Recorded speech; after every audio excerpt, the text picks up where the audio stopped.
Hey guys, this is Dina. For my screencast project this week, I'm gonna use BrainPOP to show y'all. I'm using Screencast-O-Matic, but I'm gonna show you guys something that I talked about during week 6 when we were working on animation. So my district pays for the premium BrainPOP, so we have all of these really cool tools. And the one tool that I really like that I unfortunately can't really use because my district, as you guys know, is one-to-one with iPads.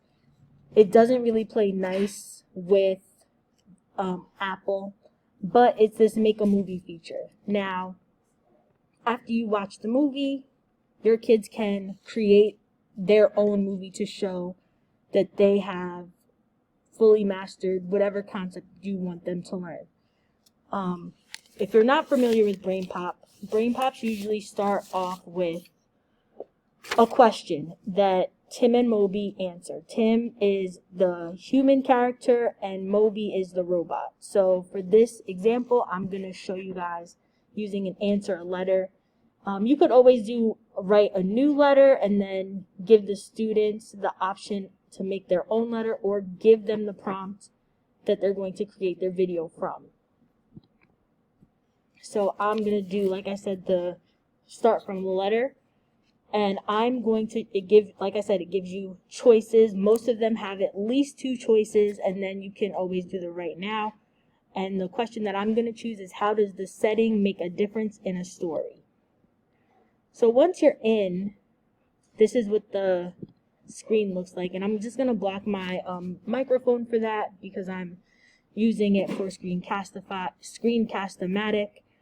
And you can, up here at the top is our toolbar, and it has basically each scene that you can make. And it says up here you can add up to 20 total scenes, which is really cool. There are a bunch of backgrounds that you can build from. If you wanted to search different characters, you could do that. I really like this because it's very simple. So it's going to show, this is the first thing, Dear Dina and Moby. That's me.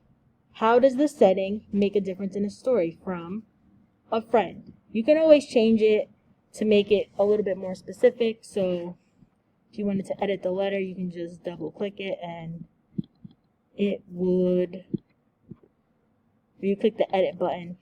So if I wanted to say that this letter was from Stacy, at the bottom of my screen there are cancel or done. I would click done, and here's my letter from my friend Stacy. Now I'm going to go on to the next slide, and I'm going to start explaining what happens when you write a story and why the setting is so important. So I'm going to use this, and I'm going to just drag it right on over, and this is how we start. The tools are very simple to use. There's the drag and drop feature with the arrows, very similar to Microsoft or Google, the Google G Suite. With the tools you can make things bigger, make them smaller. You can also rotate them and go from there. You can also add the color of the background that you want and go from there. Again, I think this is pretty cool. You can keep adding. You can change the length and how the transitions are for each scene. You can, again, explain things.